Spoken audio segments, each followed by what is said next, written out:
Welcome everyone to our webinar presentation this afternoon by Dean Landers on professional job rate pricing using the printed blue book.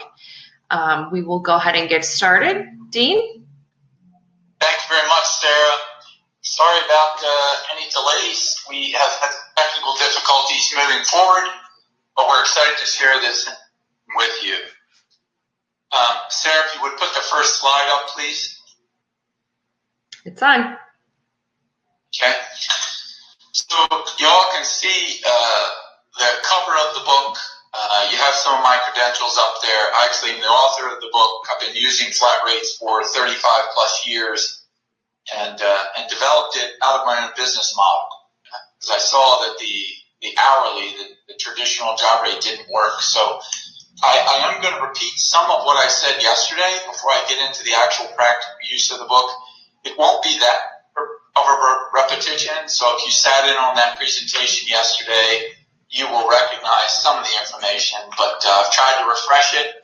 But I just want to make the point that you'll hear repeated over and over again that job rates are literally the only way to reconcile a professional business model in today's marketplace. And I think I'll give you some particular criteria that would validate my perspective. So if you would change slides, please.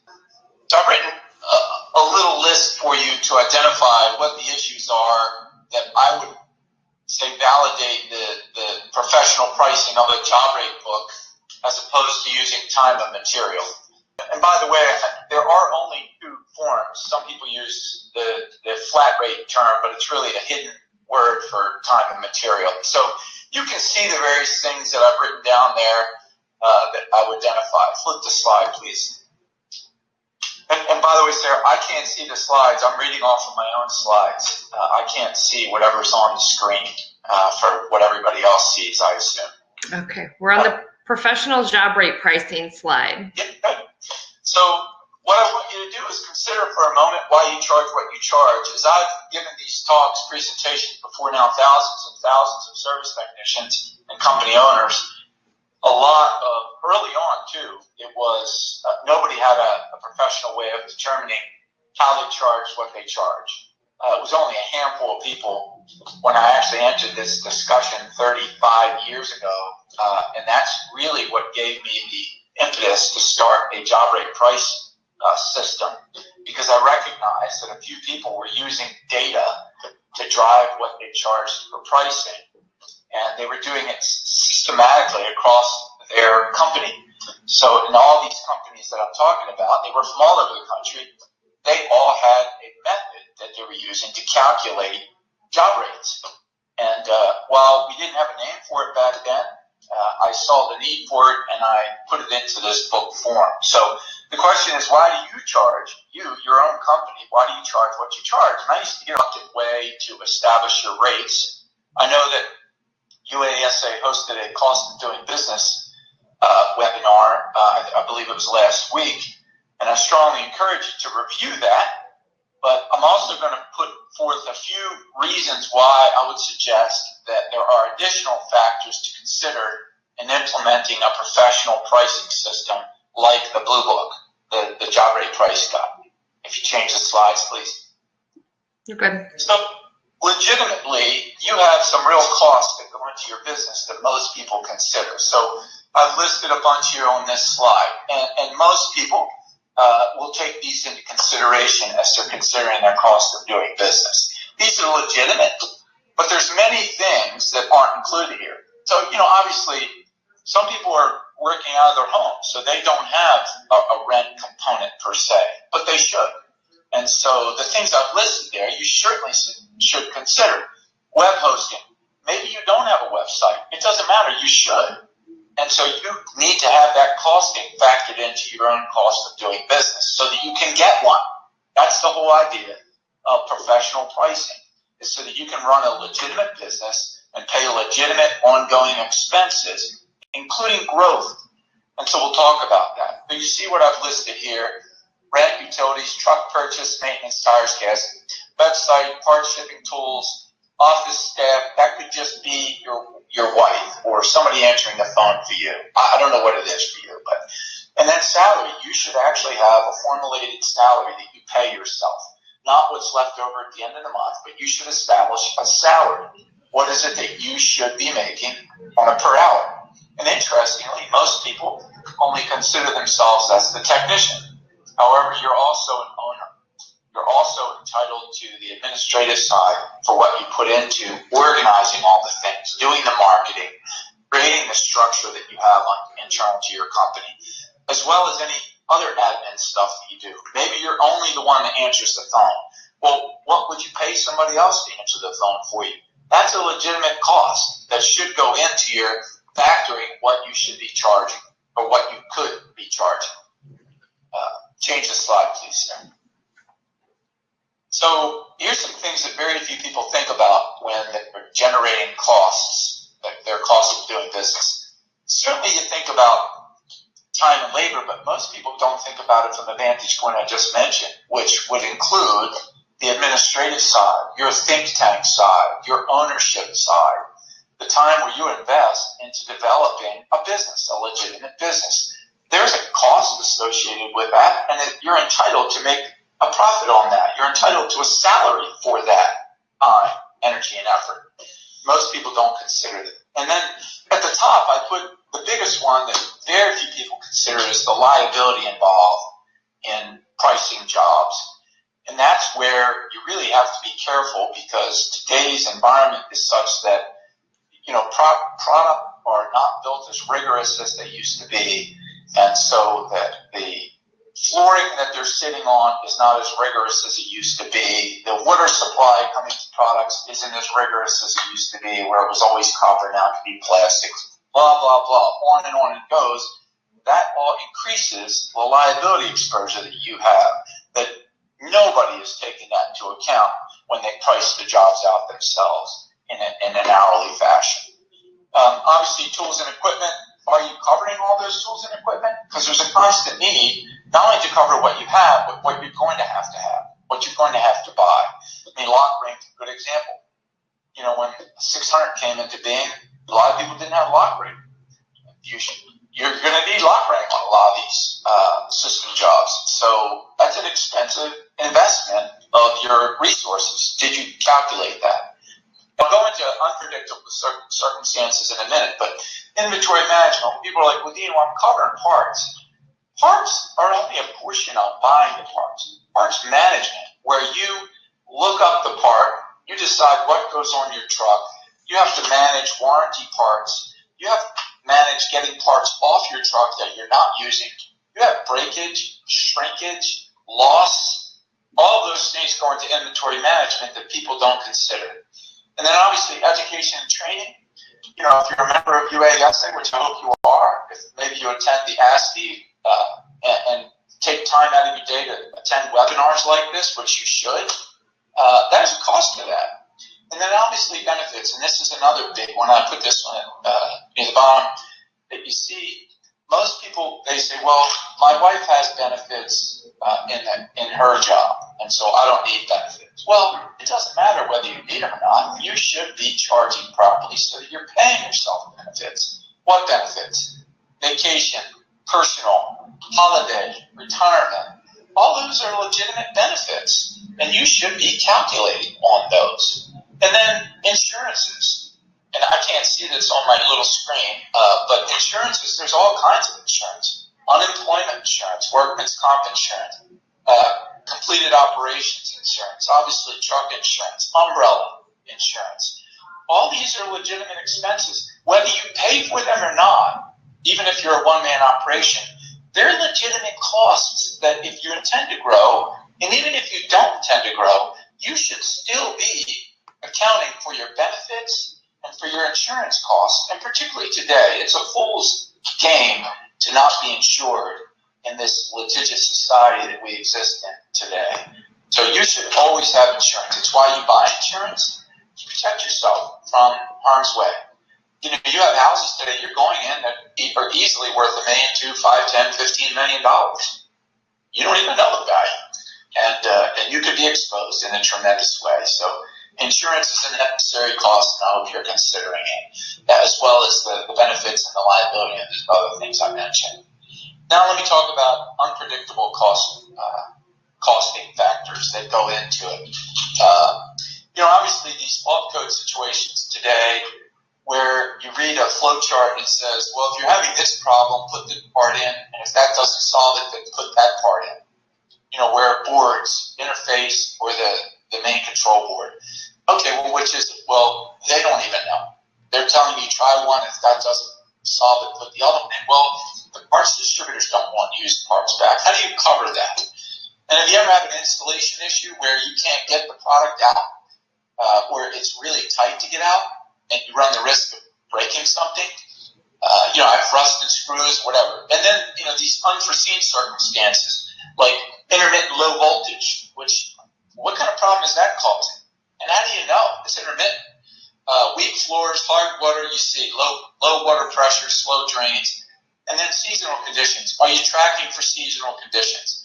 If you're in the south, where, like for instance, Miami, I was just in Miami a couple weeks ago.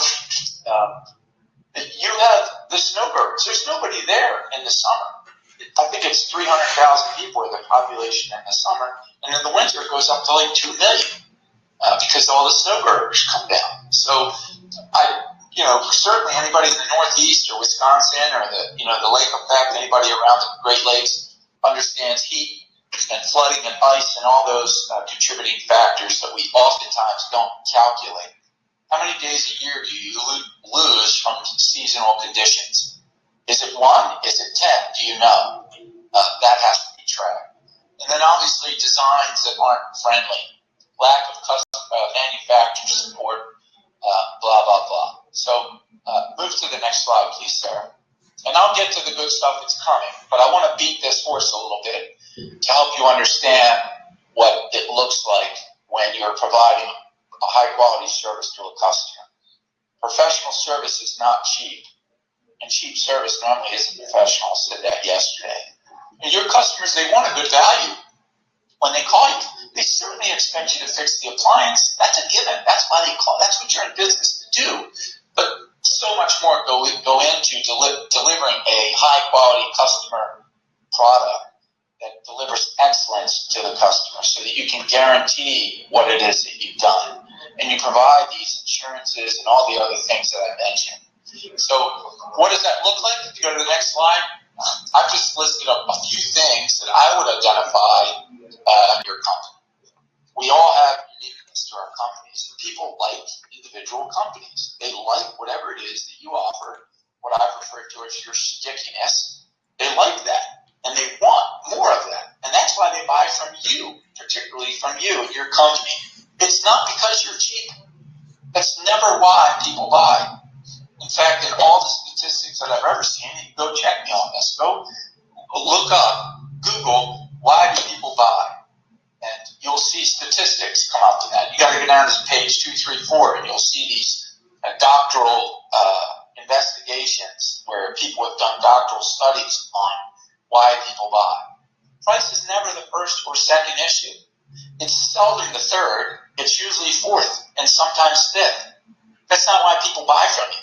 It's because of value, and it's particularly added value. So what I want you to look at is how you're delivering your professionalism to the customer. Are you clearly communicating? Are you friendly? Are you doing everything you said you were going to do? Do you show up on time? Have you explained before, during, and after what you're going to do? Are you neat?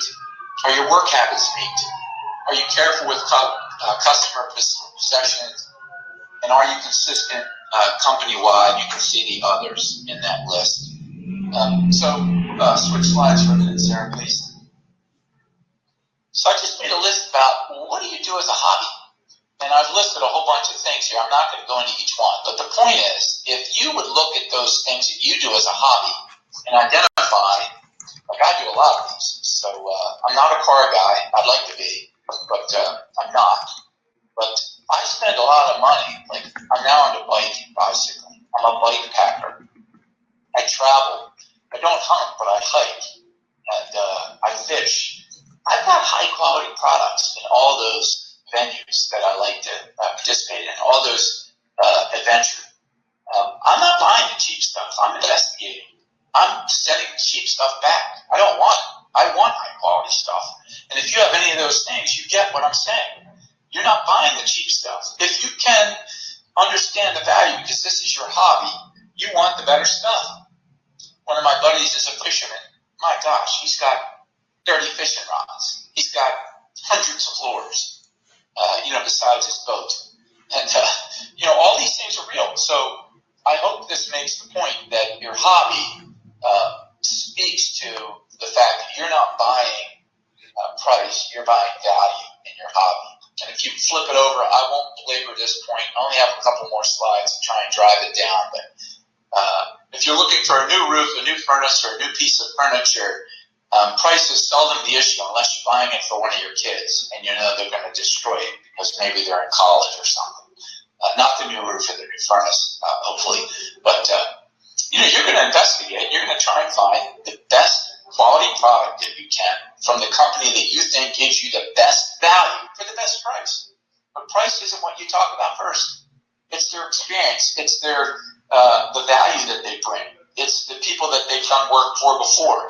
You're going to look at all those things. And the next slide really brings it home. If you would flip it over, please, for me, Sarah. When you're looking to hire a customer service rep or a service technician, a customer service rep, you don't just want somebody that's proficient in typing. You want somebody that's a people person. And you may have to pay them more because of the quality of the product of what you're buying. And that's certainly true today when you are competing with the Targets of the world and the Amazons of the world. Service technicians, same thing. There's a huge market out there for them. So you've got to provide a real value for them. And then, a contractor and a financial planner, if you're going to hire one of those, you are not looking for the cheapest. I assure you. You think about it. And the few people that I've had that have rejected, here's what I would say to you. If you're that person, then you're probably not, you're not my customer. You will what I call self-select and go to somebody else where you're just price shopping. And I think price shopping, if you want to get into fighting for the lowest hanging fruit and deal with price shoppers, feel free. Most independent service companies that I know of, they aren't interested in that customer. Let them go somewhere else. Let them go down the street to your competitor. They're going to cost you money in the long run because they always want to beat you up on price. What we want are customers to buy value, and particularly the value that we offer as a company. So I'll give you a couple liability if you switch screens.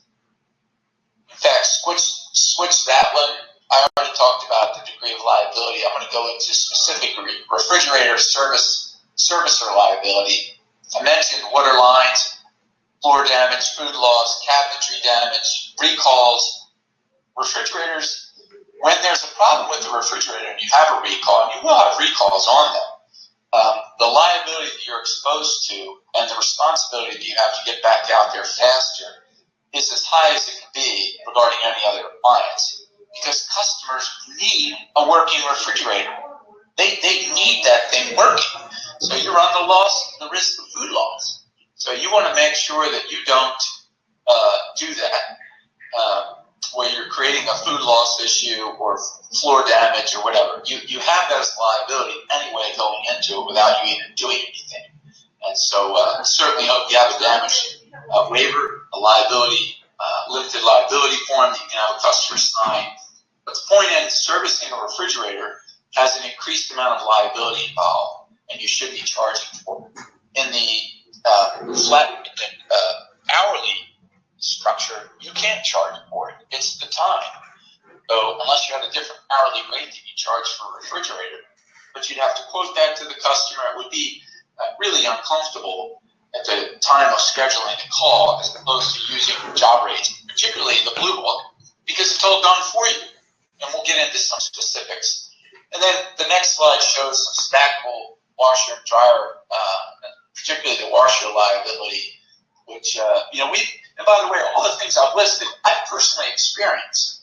I have this issue on all of those, and it is a hassle in trying to deal with it, because now you have an upset customer. You have something that you've got to solve. You've got to solve it quickly. you as possible. Obviously, it doesn't always work out that way. Sometimes it's exceptionally expensive to you.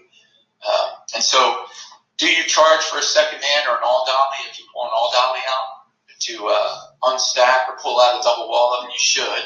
Do you have an air sled? That air sled is a helper. It should be an additional cost. Are you charging the additional cost as you should to pull that out?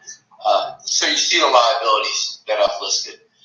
The next page just shows a picture. If you'd switch for me, Sarah, just shows a bad picture of the front of the book. It's actually clearer than that, obviously. It's there's two types of books. If you saw the first slide, first page, it shows what we call a desktop version and then a smaller handheld version that you can put in your back pocket. You have the ability to buy either one of those. For me, with diminishing eyesight, as I'm in my 60s now, I prefer the big book as opposed to the little book. All my guys have the little book because they like it in their pocket or in their briefcase that they carry into the customer's house. But that's what it looks like on the outside. So as you can see, it's very professional. It's many pages. It's almost 300 pages in the book and I think that's true with the little one too. I've got the big one that I'm looking at. If you switch pages, Sarah, now I'll go into what a specific page looks like. I'm going to break this down for you. I'm going to talk about specifics. At the end of this, I'll give you the ability to ask me questions. It will be easier to do it at the end because I may cover it through the presentation. So if you would write your question down for yourself, and then we'll get to them at the end. This is a Whirlpool dryer. You see at the top, it gives you the job name. So at the very top above the line, it shows you the job name, service charge, price, code, and ANC. So the job name is a given. You'll see it alphabetically listed. You know what the service charge is. The price, that's the total price. So, for instance, on the first one down, it says belt drum 341241, which, by the way, all of our jobs are part number driven in order to establish a price. You can, I'll give you some workarounds on it. So the total price on doing this repair would be $199.53. That's with the labor code of F12 and then alphanumeric code. That's what ANC stands for, of DWPA01. And I'll break that down for you too. First off, the job name. Pretty straightforward, right? Need a belt, it's the drum belt. Not the blower belt, it's the drum belt. There's the part number. There's the total price. That's what the customer would see. $199.53 with an F12 labor code. If you have to break it down, you can, and I'll give you the breakdown in a minute. But you can see the neat format of the book, very professionally done. It's broke down, and I did print in here in this slide the index, which shows you how it's listed out here. But obviously you're dealing with air conditioners, you're dealing with cooking products, you're dealing with dryers and dishwashers, and all that it is tabbed at the very top of the book. And then you get into garbage disposals, ice machines, ice makers, ovens, refrigerators, and we have built-in refrigerators. The high-end refrigerators are also in here. Stack washers and dryers, washers, and then there's notes pages at the end. They're the tabs at the top. So this is under dryers. This is what you would pull up for Whirlpool dryers. And there are multiple pages on dryers. As you can see, alphabetically it ends in G. Well, it doesn't. It's just got multiple pages. I've just printed one page. But let me go to the next page, if you would, Sarah. I want to show you the job code breakdown. So you see where it says code C1, F12, J13. Well, in the column that you just saw where it said code, here's the breakdown of those codes. This is your menu for it. So a C1 is $39.95, an F12 is $84.90, J13, $113.65, and on down the list. So if you went back one slide, and if you would for me, Sarah, go back one slide, look at the top of the belt for the drum. It has an F12. Come back to the screen. F12 is $84.90. At the top of that page, it showed a service charge of $94.95. So you know that $94.95 and $84.90 are your service charge and labor portion of it.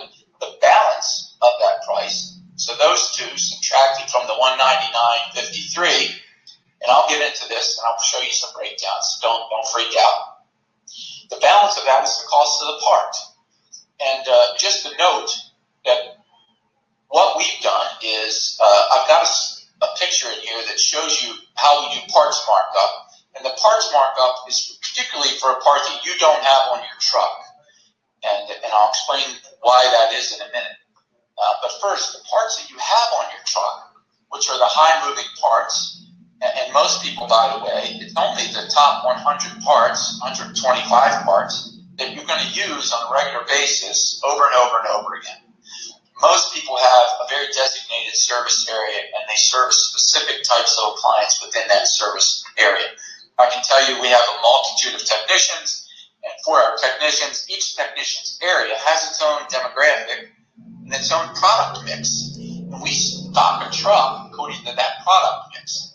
Well, what I learned is that each of those trucks has to be stocked according to that product mix for the highest degree of return for first call completes, FFC. You'll hear that term in this industry a lot if you talk to anybody concerned about trying to generate success in a multitude of ways. One is profitability, but first call complete. So a belt should be a part that you have on your truck.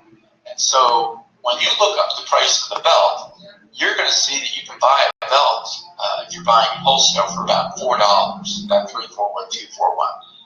Well, we're selling it for a lot more than $4. Well, why is that? It's because we have it on the truck, and it's one of those top 100 parts. All of those parts are listed at a higher price than a regular parts markup. So just note that. And then at the bottom of this page, it says additional charges. And as I was reviewing this, I seldom look at that page. I'm sorry. I look at the job code. But what I did is I sent to Jack and I said, we have to update that because it's too low. So traditionally, the additional charges, if you're looking at that page, each additional appliance to diagnose is half the price of whatever the regular service charge is. So if you were doing $94.95 and you were charging half that, it would be $47.50. If you have a higher service charge, and you can have a higher service charge, if you have one. The electronic version, by the way, lets you customize it a lot more than the book does, because the book is what the book is. Where in all these places you can customize it on the electronic version, which Jack will be doing next week. A webinar on the electronic version. I encourage you to sit in on that. And then you see these other additional charges. So all of those are a little low. Second man or specialty tools. I mentioned air sled or all dolly before. If you get that out of your truck because you have to pull that product out, you should be charging for using that product. It's just like having had a second man there. You'd have to go out, get it, bring it in. There's an increased liability that you have in that in every possible way you can imagine, as well as an increased cost. So I hope you can recognize that. All right, switch screens for me a minute. So on this screen, I want you to see that I've got the part price markup schedule. So we've priced these out so that we know, and obviously all of the job rate prices are designed to help you be profitable. A lot of service company owners have a diminished sense of what that means to be profitable because they think it means they have to be cheap. No, it's not about cheap. It's about covering all those things I mentioned before. This is professional service. And if you're in business, then you should be providing a professional service. So in order to do that, these are reasonable parts markup scheduled to use. So there's no such thing as, even if a part costs you 50 cents, we have a $6 minimum for a part. And I've been watching my auto shop that a guy's been doing my repairs for 30 plus years. He has a shop fee that he charges on every job, and it's now escalated to it's like $53 he charges for shop materials. That's what it says on the bottom of the ticket. It's not a part. It's not labor. It's just shop materials. We don't have the ability to do that because we're not bringing it into our shop. But we certainly need to cover materials that are not part of the regular job. Like I even mentioned that in the list of things we have to cover. But that's our parts markup. It's not the same markup tool that we use on the top 100 parts because they are premium part pricing where you may be paying $20 for a belt or charging $20 for a belt that costs you $4.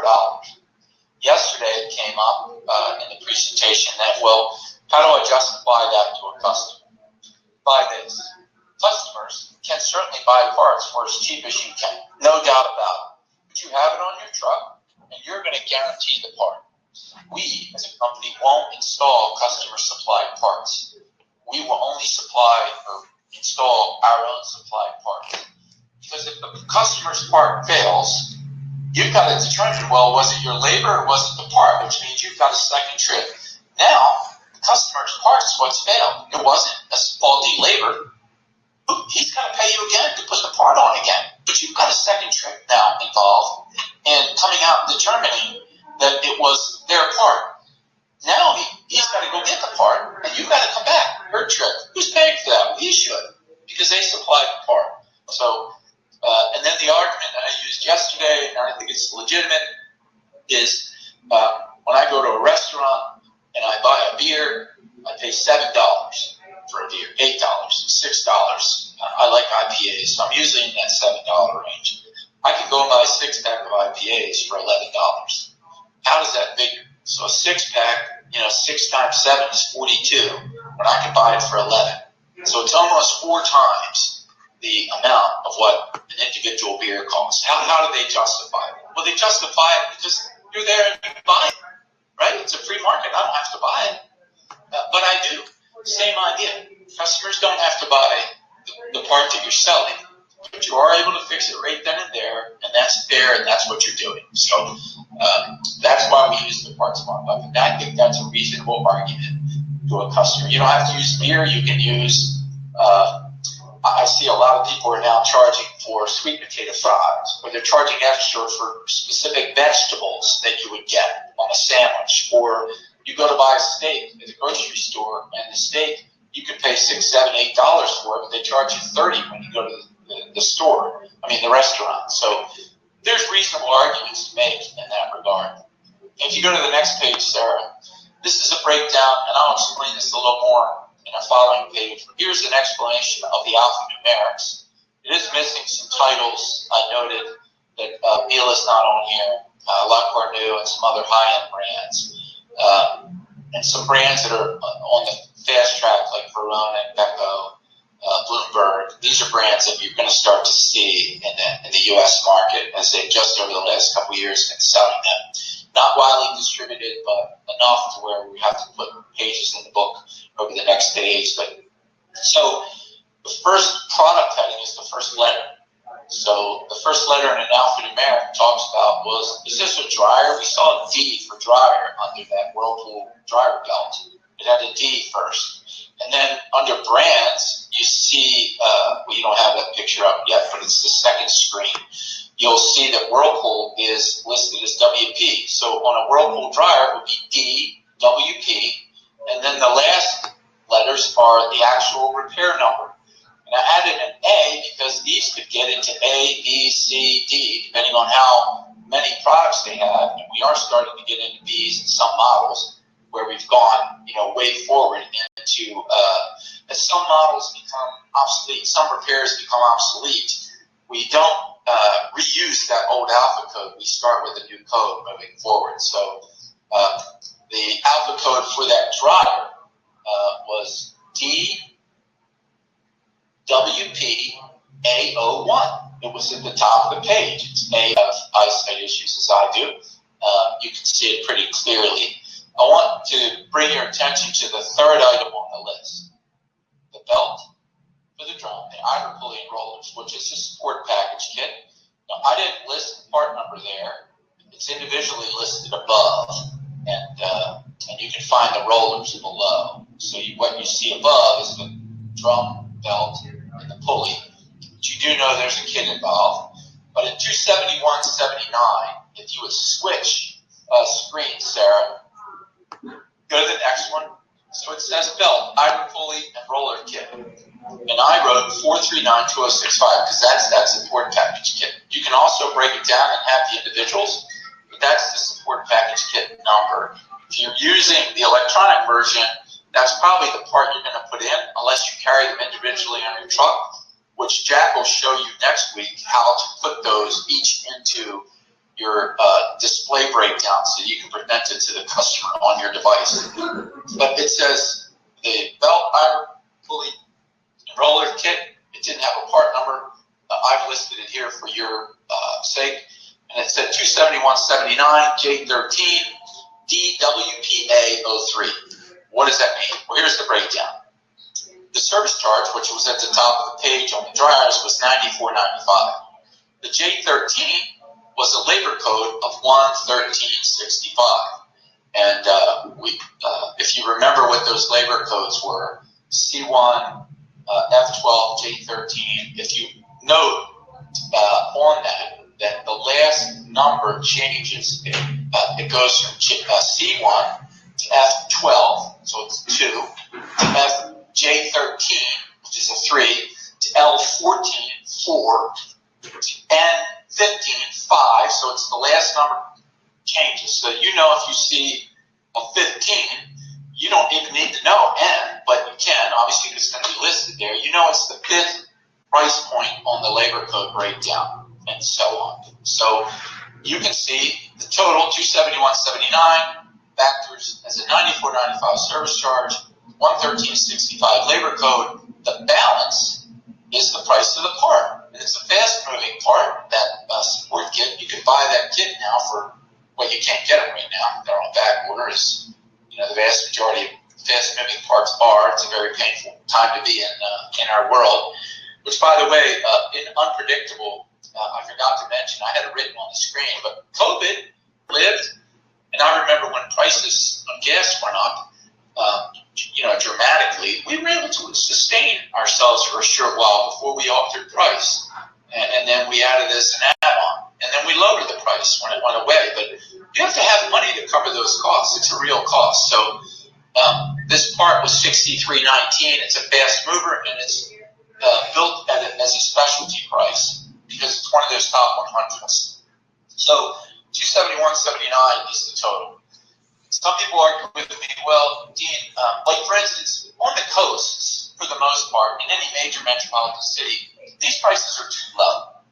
So, for instance, in Baltimore, in New York, in Boston, in Atlanta, in Miami, in LA, in Portland, and Seattle, these prices are too low. Chicago, Cincinnati, you have to charge more on your service charge to justify your ability to provide the high-quality professional service. And so you don't have the ability to adjust it in the paper blue book. You do in the electronic. What we did here was we tried to make it so it was centric to the country. So as I said, some people have to charge more. Some people feel like, well, our service charge isn't that high. Well, I would argue that, in my opinion, the data that I've done, this is a legitimate service charge for the vast majority of the country. People argue with me and say, my customers will never pay that. It's not true. I have data after data after data that tells me that many people have implemented these job rate pricing all throughout the country. As I said, we have tens of thousands, well, over 10,000 users. I don't want to say tens of thousands. That would put us at 25 or 30,000. But it's many thousands and thousands of users using this professional tool. So it's legit, and it's legit all over the country. So I don't have any patience for people that want to argue with me. You can argue with me, but you would be wrong. And I can statistically prove it. So let me look at the alphanumeric code just as a point of explanation. So alphanumeric ANC, that's why you see that at the top of the page under the breakdown above the line. And it's, again, a D for dryer, WP for Whirlpool, and the A03 is the third list in that page, which it won't always be that, but it is in this regard, because when I first designed it, that's what we ended up using. And so I know looking at the alphanumeric code, it's a Whirlpool dryer and it's an A03. So a lot of companies are using the AMC as a way of implementing, when they get this job back, their data entry person just has to put DWA03, and it will bring this data forward and put it right into their system. So there's not double entry required. Pretty sweet. If you switch pages, Sarah, here's a GE monogram. I've got 2 pages of GE monogram. I'm going to use 2 examples of monogram on here to show you some breakdowns. But just look at this page. Note at the top, the service charge on the GE monogram, it's built-in product, went up $35. It's $129.95 because these products have a higher diagnostic fee because you're going to spend more time on these products. They're larger. You're not going to see as many of them. You won't have as much expertise. Most people don't because there aren't as many out there as there are, for instance, on a Whirlpool refrigerator, where you'll see a whole lot more of them. So if you would look at the cold control, it says cold control, it's the 7th line down. It says standard, and it lists a part number, WR9X509. So now, standard, what does that mean? There's nothing standard today, but we had to come up with a number that was relatively standard across the brand, and across that model. So that's a standard brand. If you would go down 1 and look, go down 2, skip the next page. That's just the bottom of the GE monogram page in the Blue Book, and look at the breakdown. So WR5, 9X509, this is $395.37, L14, RGMA 03. So $395.37 is the total price, including all charges. How did we get there? So if we took the $395.37 and we subtracted the service charge, which is at the top of that page, $129.95, it was an L14 labor code, which is $149.95, which is in the front of the book. I think it's on page 6 of the book. For you, if you were looking through it, you wouldn't necessarily need to after a while because you're going to memorize it. And then the balance is the cost of the part. So there is the breakdown right there for you. So if a customer asks, you can easily break it down.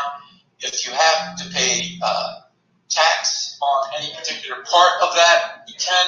We did build in, by the way, to the part price, a flat 6%. Part tax on top of the part price. So you'll see the part price that's listed, $115.47, includes the cost of the part plus 6% tax, so that it's built in there for you. Some people have, New York City has 8% tax. My suggestion, first off, is if you're in New York City, these rates aren't for you. You should get the electronic version. You need to charge more, and you can add in your own tax. It has a whole schedule of things you can build in that let you customize every aspect of this book. Service charge, labor codes, part markup pricing, extra costs, shipping, all kinds of things can get added in. And then the alphanumeric code is R for refrigerator. And if we went back to this page, which we're not going to, you would see that. R is for refrigerator. GM is GE monogram. That's the GM. And then the A03 is the specific job code. That means that's standard cold control. So you can see that clearly given. Sarah, go back 1 page to the second GE monogram, which starts with seal system leak. What I want you to focus on is the second line down. And I'm just going to break this down for you. It says, we'll get to the page in a couple minutes, but let me explain some things. It says seal system leak repair / accessible line, which means you can get to it. It's R134A system, and it says 42770 with a U18 labor code. Okay? You see the 2 asterisks after the R134A. So I want you to go down below it where it's got the double asterisks next to the R134A, and it says refrigerant, tubing, fitting and recovery equipment, refrigerant, fitting and recovery, refrigerant 134A, okay? And it says 276. So if you were just putting refrigerant in, it's 185. If you're recovering, have tubings and fittings, anything you're doing, it's 276. So keep in mind the 276, because that's the example I'm going to use, and the 427. And if, Sarah, if you would go down 2 slides, at the top you'll see it says system leak repair. That's taken right out of that top of that page. The U18, if we went back to the page, what you find is 427.70 is the total charge for the service charge and labor only. It doesn't include parts here because you've got those double asterisks. Pay attention to that. And this is how we had to do it to make sure it was kept clear. Where did the 427 come from? It's a 129.95 service charge. The U18 is 279.75 as a labor code. If you went back to that labor code page, you would see 279.95. There's your 427. The double flags that were next to the 134A included materials charge, the fittings, whatever else you need besides the 134A itself. Where did we get that? Well, that's 276. So if you add the 276.70 to the 427.70, you would see the total price. And there is the total that you would quote the customer. So a little bit more work you have to do when you have a sealed system issue, but we've done that because there's so many variations on the sealed system side. Compressors, we've got all that covered in there. And it's all, as I said, it's based on part numbers. You don't really have a part number for a sealed system leak, and that's one of the reasons we had to do it the way we did it, is because there's no part number for a leak that we can buy. Like, is it a 1/4 inch? Is it 3/8 inch? What is it? Is it a cap tube? I don't know. So that 276 covers all those little incidentals, but we have to do the asterisk, and that's where you get the total. If you flip pages, Sarah, you go down to Whirlpool refrigerators, you'll see that's back to the 94.95. And I want you to focus on the 4th thing down the list, adaptive defrost control. You see the part number, it lists at 449.32 with a J13 code. And if you go down a page, I've broken that down for you. So here's the part number, 449.32 J13, and there's the alphanumeric. So 449.32, there's no asterisk there. It's the total price, including all charges. How do we get there? 449.32, take away the service charge, which is listed at the top, 94.95 less the 113.65 labor. The balance is the cost of the part. And that part is an electronic part. So you see that it's, I was looking earlier, and you can buy that part now for about $113 up to $160. So the markup is not quite what we said it was. What I will hope we have these on our trucks. So these are one of those parts that we carry. We carry a lot of adaptive defrost controls on our truck for the fast moving. And as I said, they're specific to demographic areas for our technicians that service that area. The alphanumeric code, you see it written down at the bottom. And I'll give you the last page of those Whirlpool refrigerators. I see we're running out of time, and I want to answer questions. I know we've got a couple there. Jack Miller's answered a couple if you're looking on the chat line there. Look at the second page.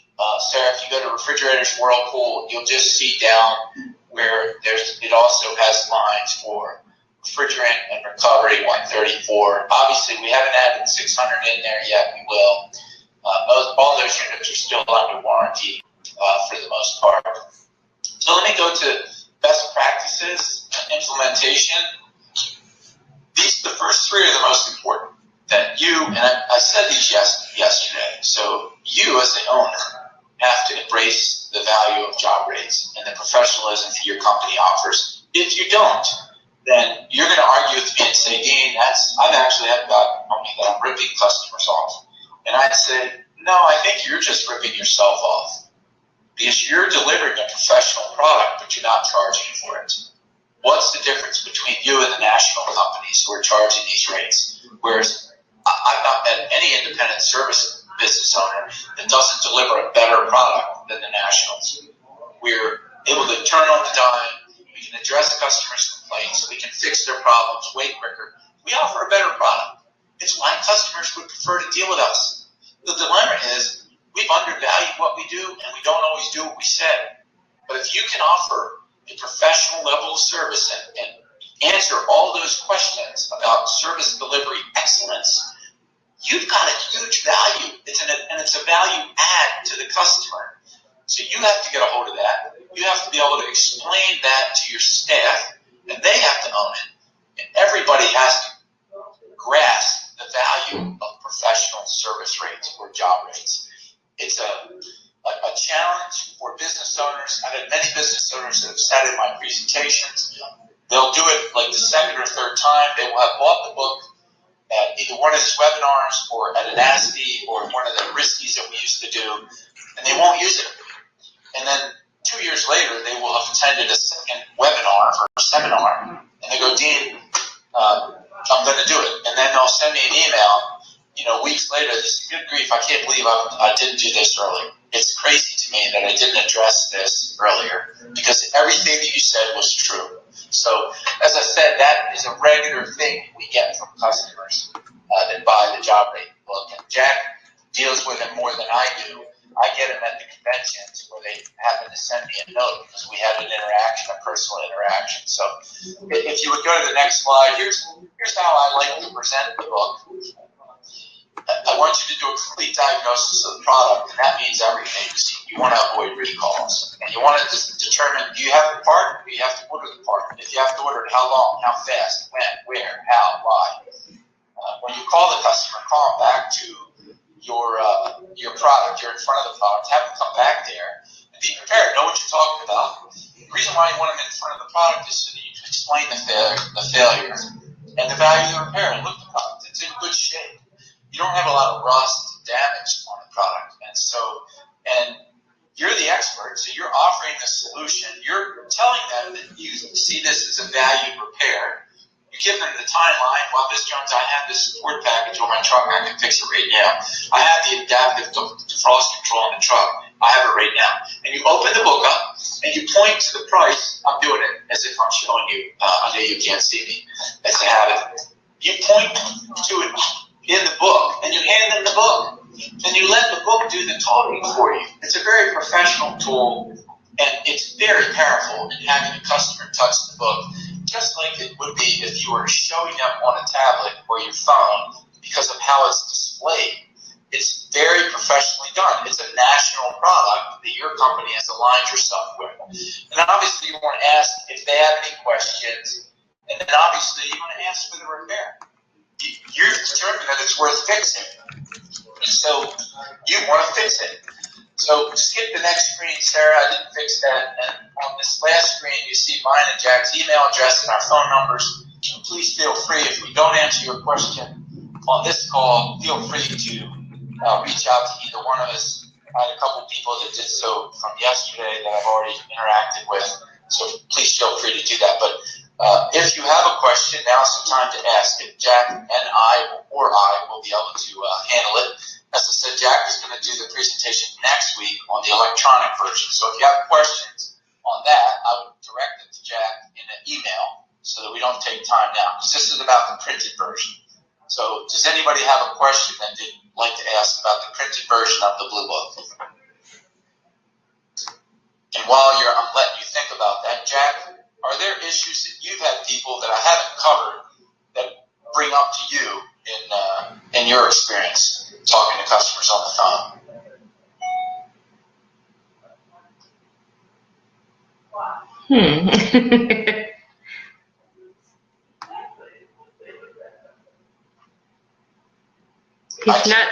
He's not saying anything. No, that's okay. We've had all kinds of issues yesterday and today, so I'm going to assume he's not talking. He's just answering the questions. Yeah, he's just answering questions. What I will say is you have our email address, so please call us, email us. Emailing's better because if you call, I'm busy, and so is Jack. You probably won't get us, and we'll answer your questions. questions, we'll get you the data that you're looking for. The book's pretty phenomenal. It's been in existence for a long time. I started out with a loose leaf binder, 3-hole punch binder, and now it's gone to this professionally bound book for probably 20 plus years. Service Company Solutions is the distributor for the book. Jack is the managing director of Service Company Solutions, and he's the one that handles all the sales and whatnot. He would help me set up the electronic version. But it's a game changer in businesses. I've had too many people tell me that they had no idea that they were undervalued with their service for so long. So I hope that's not you, and if it is, it's correctable. Implement this as soon as possible. Own it, and I don't mean own the book. Certainly, you don't have to do that. But I mean, own the professionalism. Do what you have to do. If you have the money, and you will, you can give people their money back. You can pay for damage and unexpected things. It's not what you would think. So, by the way, if you want to get it, UASA is offering a discount. So the best way to get it is to order directly through UASA, and Sarah will process it and get it to you cheaper through them, and we'll get it to you. Okay, since Dean, there's no question. Just one thing real quick, Dean. You always 90-day warranty.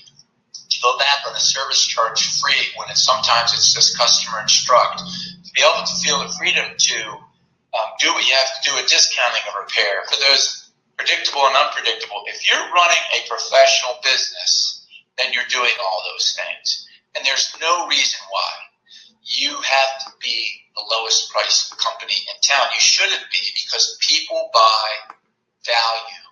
They don't buy price. I said that earlier. I'll repeat it again. People buy value. They don't buy price. You don't go to the cheapest place in town for those examples that I used before. You go to places that you like. They have value to you. And as I said, there's very few people that are the bottom of the barrel price shoppers. If that's somebody that calls you, they're going to self-select away from my company. They're not my customer. I don't want them as a customer, because they're going to browbeat you and fight you for every penny that they can get out of you. And it's not worth it to me. I'm running a professional company. I give you a high-quality product, and so do you, company owner. So do you. So don't shortchange yourself. Please appreciate and don't underestimate the value that you bring to the marketplace. Perfect. Well, thank you, Dean. Well said. And thank you, Jack, for answering questions today. And thank you for all of the attendees for joining us. If you're interested in the online Blue Book, we have that webinar next Tuesday. So we look forward to seeing you then. Otherwise, have a great day and a great holiday. Thank you.